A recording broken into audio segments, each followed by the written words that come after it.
Okay, അപ്പം നമ്മുടെ ചാപ്റ്ററിൽ ഇനി അടുത്തൊരു ഇമ്പോർട്ടൻറ്റ് ടോപ്പിക് എന്ന് പറയുന്നത് കൊളീഷനാണ്. കൊളീഷൻ നമ്മൾ കേട്ടിട്ടുണ്ടല്ലേ, എന്താണെന്ന്? മുഖാമുഖം കൂട്ടിയിടിക്കുന്നതിനെയാണ് നമ്മൾ കൊളീഷൻ എന്ന് പറയുക. ഇനി പല തരത്തിലുള്ള കൊളീഷൻ ഉണ്ട്, അത് നമുക്ക് നോക്കാം. അപ്പം രണ്ട് ഒബ്ജക്റ്റ് അങ്ങോട്ടും ഇങ്ങോട്ടും കൂട്ടിയിടിക്കുന്നതിനെയാണ് നമ്മൾ കൊളീഷൻ എന്ന് പറയുക. അപ്പം രണ്ട് ഒബ്ജക്റ്റിനും ഒരു പ്രത്യേക മാസും വെലോസിറ്റി ഒക്കെയുള്ള ഒബ്ജക്റ്റുകൾ കൂട്ടിയിടിക്കുമ്പോൾ എന്താ സംഭവിക്കുന്നതെന്ന് നമുക്ക് നോക്കാം. Okay, type of collisions. First one, elastic collision. Elastic collision എന്താണ് എന്ന് നോക്കാം.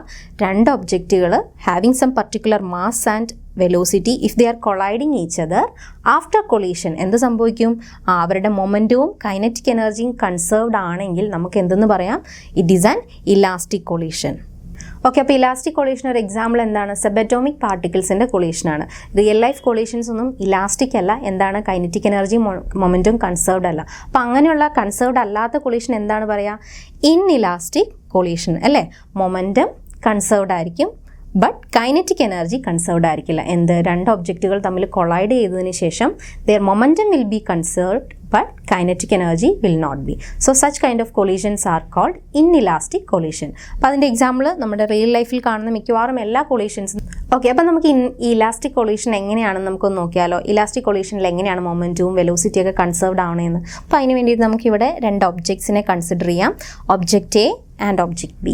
ഓക്കെ, അതിൻ്റെ മാസസ് കാണിച്ചിട്ടുണ്ട്. മാസ് ഓഫ് M1 ആണ് ഒബ്ജക്റ്റ് എയുടെ. Then object B is having mass M2. So what they are doing? A എന്ന് പറയുന്നത് വെലോസിറ്റി U1 മൂവ് ചെയ്യുന്നു, and B object B is moving with velocity U2. അപ്പം U1 U2 ആണ് ഈ ഒബ്ജക്റ്റുകളുടെ initial velocity. ഇനി അതിന് കുറച്ച് സമയം ശേഷം എന്താണ്? എയും ബിയും തമ്മിൽ കൊളൈഡ് ചെയ്യുകയാണ്. ഓക്കെ, ആഫ്റ്റർ കൊളീഷൻ എന്ത് സംഭവിച്ചു? വെലോസിറ്റികളിൽ മാറ്റം വന്നു അല്ലേ? എയുടെ വെലോസിറ്റി U1 ആയിരുന്നത് V1 ആയി, ആൻഡ് ബിയുടെ വെലോസിറ്റി U2 ആയിരുന്നത് V2 ആയി മാറി. അപ്പം ആഫ്റ്റർ കൊളീഷന് ശേഷം ഉണ്ടായ മാറ്റം എന്താണ്? വെലോസിറ്റി ചേഞ്ച് ചെയ്തു. അപ്പോൾ ഇനി നമുക്ക് നോക്കാം എന്താന്ന്.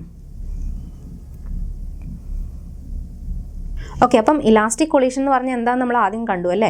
ഇലാസ്റ്റിക് കൊളീഷൻ്റെ പ്രത്യേകത മൊമെൻറ്റവും കൈനറ്റിക് എനർജിയും കൺസേർവ്ഡ് ആണ്. അതായത് കൊളീഷന് മുന്നേ ഉള്ള മൊമെൻറ്റവും ആയിരിക്കും കൊളീഷന് ശേഷമുള്ള മൊമെൻറ്റം, സം ഓഫ് മൊമെൻറ്റംസ്. ഇനി കൊളീഷന് മുന്നേ ഉള്ള കൈനറ്റിക് എനർജിയുടെ സമ്മിനോട് ഈക്വൽ ആയിരിക്കും കൊളീഷന് ശേഷമുള്ള കൈനറ്റിക് എനർജിയുടെ സം. അപ്പോൾ നമുക്ക് നോക്കാം. Law of conservation of momentum വെച്ചിട്ട് total momentum after collision will be equal to total momentum before collision. നമ്മുടെ ലോ അതല്ലേ പറയുന്നത്. അതായത് കൊളീഷന് മുന്നേ എത്രയായിരുന്നു മൊമെൻറ്റത്തിൻ്റെ സമ്മ്, അത് തന്നെയായിരിക്കും കൊളീഷന് ശേഷവും മൊമെൻറ്റത്തിൻ്റെ സം. അപ്പം നമുക്ക് നോക്കാം എന്താണ് ബിഫോർ കൊളീഷനും ആഫ്റ്റർ കൊളീഷനും മൊമെൻറ്റം അല്ലേ. അപ്പോൾ ഇവിടെ എഴുതിയിട്ടിരിക്കുന്ന ഓരോ ടേം നോക്കിക്കുക. M1 V1 അല്ലേ. V1 എന്താണ്? കൊളീഷന് ശേഷമുള്ള എയുടെ വെലോസിറ്റി ആണല്ലേ. അപ്പം ആദ്യം U1 ആയിരുന്ന വെലോസിറ്റി കൊളീഷന് ശേഷം V1 ആയി. ഇനി അടുത്തത് M2 V2. അപ്പം momentum after collision for object B. അപ്പോൾ ബിയുടെ ആഫ്റ്റർ കൊളീഷന് ശേഷമുള്ള മൊമെൻ്റാണിത്. ഇത് എയുടെ മൊമെൻറ്റം. ഇനി കൊളീഷന് മുന്നേ ഉണ്ടായിരുന്ന എയുടെ മൊമെൻറ്റമാണ് M1 U1, ആൻഡ് കൊളീഷന് മുന്നേ ഉണ്ടായിരുന്ന ബിയുടെ മൊമെൻറ്റമാണ് M2 U2. അപ്പോൾ നോക്കിക്കോ. അപ്പോൾ ലോ ഓഫ് കൺസർവേഷൻ വെച്ച് നമുക്ക് എങ്ങനെ എഴുതാം? M1 V1 is V1 plus M2 V2 equal to M1 U1 plus M2 U2 എന്ന് എടുക്കാം. ഓക്കെ, അപ്പം പെർഫെക്റ്റ്ലി ഇലാസ്റ്റിക് കൊളീഷൻ ആണെങ്കിൽ എന്താണ്? മൊമെൻറ്റം മാത്രമല്ല കൈനറ്റിക് എനർജിയും കൺസേർവ്ഡ് ആയിരിക്കും അല്ലേ. അപ്പം മൊമെൻറ്റത്തിൻ്റെ ഇക്വേഷൻ എഴുതിയതുപോലെ തന്നെ കൈനറ്റിക് എനർജിയുടെയും ഇക്വേഷൻ എഴുതാമല്ലോ.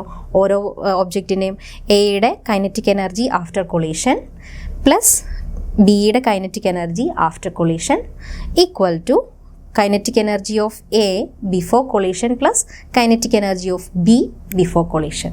അപ്പം മൊമെൻറ്റത്തിൻ്റെ ഇക്വേഷൻ കിട്ടിയതുപോലെ തന്നെ കൈനറ്റിക് എനർജിക്കും നമുക്കൊരു ഇക്വേഷൻ കിട്ടി. So take it as equation number 2. Okay, അപ്പം ഇക്വേഷൻ 1ഉം 2ൽ കോമൺ ആയിട്ടുള്ള ടേംസ് നമുക്ക് പുറത്തെടുത്ത് നമുക്ക് ഇക്വേഷൻ 1നെ ഈ ഫോമിലേക്ക് അറേഞ്ച് ചെയ്യാം അല്ലേ. M1 into V1 minus U1 equal to M2 into U2 minus V2. That is equation number 3. ഇനി അതുപോലെ തന്നെ കൈനറ്റിക് എനർജിയുടെ ഇക്വേഷനും നമ്മൾ കോമൺ ആയിട്ടുള്ള ഹാഫൊക്കെ കട്ട് ചെയ്തിട്ട് കോമൺ ടേം പുറത്തെടുത്താൽ എന്ത് കിട്ടും? M1 into V1 square minus U1 square equal to M2 into U2 square minus P2 square എന്ന് കിട്ടി. അപ്പോൾ ഇത് ഇക്വേഷൻ നമ്പർ 4 ആയിട്ട് എടുക്കുക. അപ്പോൾ ഇക്വേഷൻ 3ഉം ഇക്വേഷൻ 4ഉം ഓർമ്മയിൽ വയ്ക്കുക. ഓക്കെ, അപ്പോൾ ഇക്വേഷൻ 4 ഡിവൈഡഡ് ബൈ 3, ഇക്വേഷനും 4ഉം 3ഉം ഓർമ്മയിൽ വയ്ക്കുക. അപ്പം എന്താണ് 4 ഡിവൈഡഡ് ബൈ 3 ചെയ്യുമ്പോൾ നമുക്ക് എന്ത് കിട്ടും? V1 plus U1 equal to U2 plus V2. അതൊരു ഇക്വേഷനാണ്. ഇനി അടുത്തത് നോക്കിക്കേ, V1 മൈനസ് V2 നമ്മളൊന്ന് റീഅറേഞ്ച് ചെയ്ത് എഴുതുന്നതാണിത്. V1 minus V2 equal to minus of U1 minus U2. അപ്പോൾ ഇത് ഈ ഇക്വേഷൻ 6th ഇക്വേഷൻ കാണുമ്പോൾ തന്നെ നിങ്ങൾക്ക് മനസ്സിലായല്ലേ, V1 മൈനസ് V2 കൊളീഷന് ശേഷമുള്ള വെലോസിറ്റികളാണ് V1ഉം V2ഉം equal to minus of U1 plus U2. U1ഉം U2 എന്താണ്, കൊളീഷന് മുന്നേ ഉള്ള വെലോസിറ്റികളാണല്ലേ. അപ്പോൾ നമുക്ക് എന്തെന്ന് പറയാം, velocity after collision will B numerically equal ആണ്, മൈനസ് ഇല്ലെങ്കിൽ രണ്ടും equal ആണെന്നാണല്ലേ.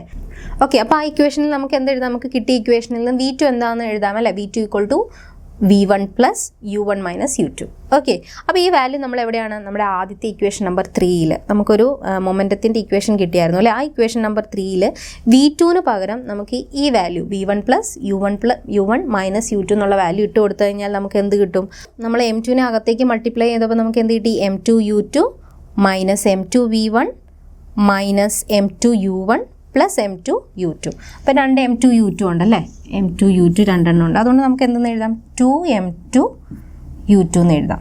Okay, then minus M2 V1 minus M2 U1.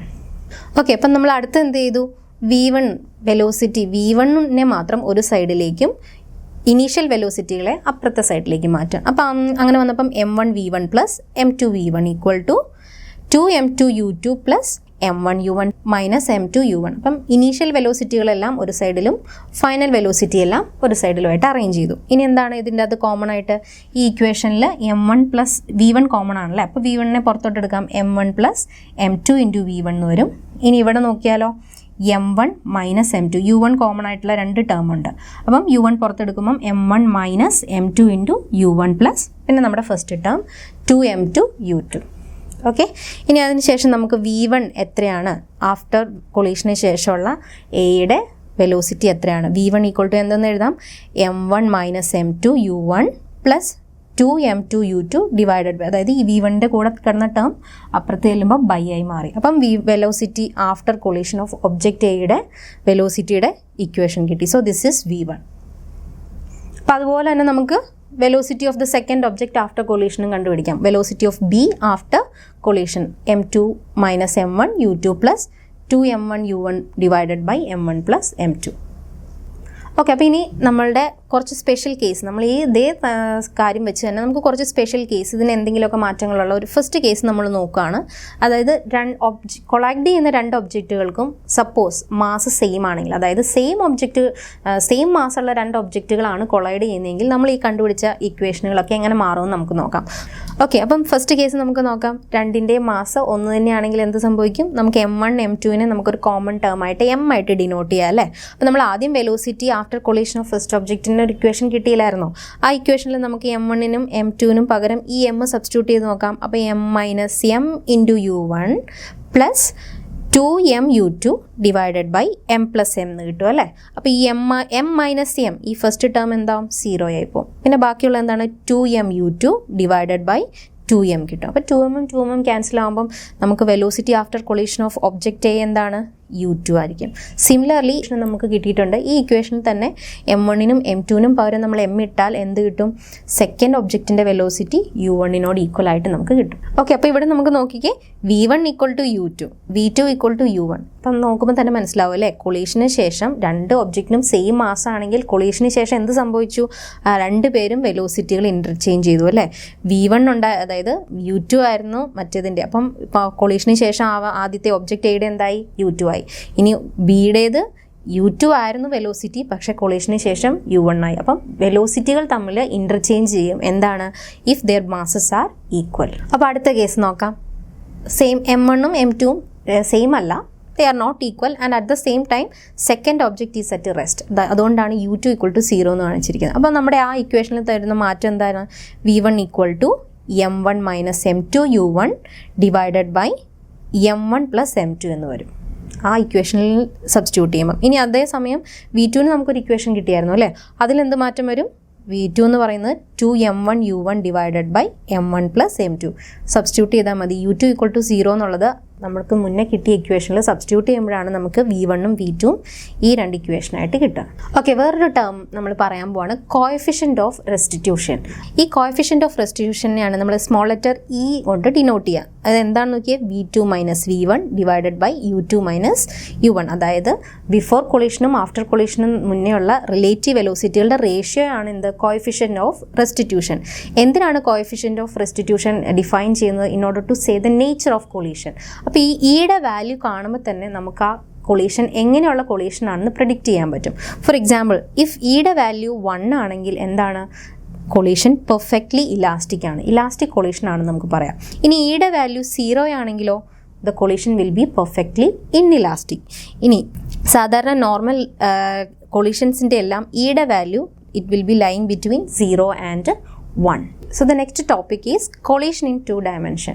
നമ്മൾ നേരത്തെ കണ്ടിട്ടുള്ള കൊളീഷൻ്റെ ആ പ്രോപ്പർട്ടി നമ്മൾ ഇനി 2 dimensional ഫ്രെയിമിലേക്ക് മാറ്റുകയാണ്. അപ്പോൾ നേരത്തെ 2 ഒബ്ജക്റ്റുകൾ തമ്മിൽ കൊളൈഡ് ചെയ്തില്ലേ, ആഫ്റ്റർ കൊളീഷൻ എന്ത് സംഭവിച്ചു എന്ന് നമ്മൾ കണ്ടു അല്ലേ. അപ്പോൾ സെയിം കൊളീഷൻ തന്നെ നമ്മൾ വേറൊരു ഫ്രെയിമിലേക്ക് മാറ്റുകയാണ് 2 dimension. അപ്പോൾ അതുകൊണ്ട് തന്നെ നമ്മൾ നേരത്തെ കൺസിഡർ ചെയ്ത പോലെ തന്നെ 2 particle, first one having a mass m1 and the second one is having a mass m2. ഇവിടെ ഒരു പ്രത്യേകത, second one is at rest ആണ്. അപ്പം നോക്കാം. Okay, first particle having mass m1, initial velocity എത്രയാണ്? u1 ആണ്. സോ ഇനീഷ്യലി ഫസ്റ്റ് പാർട്ടിക്കിളിൻ്റെ velocity u1 ആണ്. എന്നിട്ട് ഇതിങ്ങനെ മൂവ് ചെയ്ത് സെക്കൻഡ് പാർട്ടിക്കിളിനെ എടുത്തെത്തി കൊളൈഡ് ചെയ്തു. അപ്പോൾ കൊളീഷന് ശേഷം എന്ത് സംഭവിച്ചു? ഫസ്റ്റ് പാർട്ടിക്കിളിൻ്റെ വെലോസിറ്റി മാറി, എന്നിട്ട് അത് ഈ ഡയറക്ഷനിൽ എക്സുമായിട്ടൊരു θ1 ആംഗിൾ കീപ്പ് ചെയ്ത് ആ ഡയറക്ഷനിലേക്ക് മൂവ് ചെയ്യാൻ സ്റ്റാർട്ട് ചെയ്തു. ഇനി അതിനുശേഷം കൊളീഷന് ശേഷം second particle having a mass m2 എന്ത് സംഭവിച്ചു? അതിനും വെലോസിറ്റി കിട്ടി അല്ലേ, v2 ആണ്. അപ്പം റെസ്റ്റിലിരുന്ന പാർട്ടിക്കിളും എക്സുമായിട്ട് θ2 ആംഗിൾ മേക്ക് ചെയ്ത് ഈ ഡയറക്ഷനിലേക്ക് മൂവ് ചെയ്യാൻ സ്റ്റാർട്ട് ചെയ്തു. ഓക്കെ, അപ്പം നമ്മൾ നേരത്തെ ആ കൊളീഷൻ അപ്ലൈ ചെയ്തതുപോലെ തന്നെ law of conservation of momentum apply ചെയ്തിട്ട് നമുക്ക് ഓരോ പാർട്ടിക്കിളിൻ്റെയും മൊമെൻറ്റം എങ്ങനെയാണെന്ന് നോക്കാം. ഇവിടെ ഒരു കാര്യം നോക്കാനുള്ളത്, 2 ഡയറക്ഷനിലേക്ക് മോഷൻ ഉണ്ടല്ലേ. അപ്പോൾ അതുകൊണ്ട് എക്സ് ഡയറക്ഷനും വൈ ഡയറക്ഷനും, കാരണം 2 dimensionലാണ് നമ്മളിത് എക്സ്പ്ലെയിൻ ചെയ്യാൻ പോണേ. അപ്പം ഇനീഷ്യൽ മൊമെൻറ്റം എന്താണ്? ഒരു പാർട്ടിക്കിൾ റെസ്റ്റിലായിരുന്നു. അപ്പോൾ ഇനീഷ്യൽ മൊമെൻ്റ് എന്ന് പറയുമ്പം m1 u1, ഫസ്റ്റ് പാർട്ടിക്കിളിൻ്റെ mass into its velocity. Second പാർട്ടിക്കിളിന് വെലോസിറ്റി ഇല്ലാത്തത് കൊണ്ട് തന്നെ മൊമെൻറ്റവും 0 ആണ്. അപ്പം m1 u1 is equal to m1 v1 cos θ1 plus m2 v2 cos θ2. θ1 particle m X ആക്സിസുമായിട്ട് മേക്ക് ചെയ്യുന്ന ആംഗിളാണ്. θ2 എന്ന് പറഞ്ഞാൽ particle second particle having mass m2 make ചെയ്യുന്ന ആംഗിളാണ് θ2. അപ്പം ഇതാണ് എന്ത്? എക്സ് ഡയറക്ഷനിലുള്ള മൊമെൻറ്റത്തിൻ്റെ ഇക്വേഷൻ. ഇനി വൈ ഡയറക്ഷനിൽ ഇതുപോലെ തന്നെ നോക്കാം. അപ്പോൾ വൈ ഡയറക്ഷനിലല്ലായിരുന്നു പാർട്ടിക്കിൾ മൂവ് ചെയ്തുകൊണ്ടിരുന്നത് അല്ലേ. ഇനീഷ്യലിയും എക്സ് ആക്സിസിൽ കൂടിയായിരുന്നു അത് മൂവ് ചെയ്തുകൊണ്ടിരുന്നത്. അപ്പോൾ അതുകൊണ്ട് തന്നെ sum of momentum along Y direction എന്താണ്? 0 ആണ്. 2 പാർട്ടിക്കിളും ഇല്ല. സെക്കൻഡ് പാർട്ടിക്കിൾ റെസ്റ്റിലാണ്. ഇനി ഫസ്റ്റ് പാർട്ടിക്കിൾ ആയാൽ തന്നെ അത് എക്സ് ആക്സിസിലാണ് മൂവ് ചെയ്യുന്നത് അല്ലേ. അപ്പോൾ അതുകൊണ്ട് തന്നെ വൈ ഡയറക്ഷനിലെ ഇനീഷ്യൽ മൊമെൻറ്റം 0 ആണ്. ആൻഡ് ആഫ്റ്റർ കൊളീഷന് ശേഷമോ momentum of the first particle is minus m1 v1 sine θ1 and m2 v2 sine θ2 ആണ് സെക്കൻഡ് പാർട്ടിക്കിളിൻ്റെ മൊമെൻറ്റം. അപ്പം നമ്മളതൊന്ന് റീഅറേഞ്ച് ചെയ്ത് എഴുതിയപ്പം m2 v2 sine θ2 minus m1 v1 sine θ1. അപ്പോൾ 2 ഡയറക്ഷനിലുള്ള മൊമെൻറ്റത്തിൻ്റെ ഇക്വേഷൻ കിട്ടിക്കഴിഞ്ഞു. ഓക്കെ, അപ്പോൾ മൊമെൻറ്റം പോലെ തന്നെ നമുക്ക് കൈനറ്റിക് എനർജിയുടെയും കൺസർവേഷൻ ലോ വെച്ചിട്ട് ഇക്വേഷൻ മേക്ക് ചെയ്യാം. അപ്പോൾ എന്ത് കിട്ടും? എക്സ് ആക്സിസിലുള്ള കൈനറ്റിക് എനർജി എന്താണ്? Half m1 v1 square. Second particle റെസ്റ്റിലായതുകൊണ്ട് കൈനറ്റിക് എനർജി ഇല്ല. അതേസമയം ആഫ്റ്റർ കൊളീഷന് ശേഷം kinetic energy of first particle എന്താണ്? Half m1 v1 cos θ1 whole square plus second പാർട്ടിക്കിളിൻ്റെ kinetic energy half m2 v2 cos θ2 whole square. So this is the first equation, movement along X direction. ഇനി അതേപോലെ തന്നെ Y ഡയറക്ഷനിലും consider ചെയ്യാം. Since Y ഡയറക്ഷനിൽ movement ഇല്ല അല്ലേ before collision, അതുകൊണ്ട് തന്നെ കൈനറ്റിക് എനർജിയും 0 ആണ്. Then after collision half m2 v2 sine θ2 whole square plus half m1 into minus v1 sine θ1 whole square ആണ് കൈനറ്റിക് എനർജിയുടെ സം. അപ്പോൾ ഇതാണ് 2 ഇക്വേഷൻ.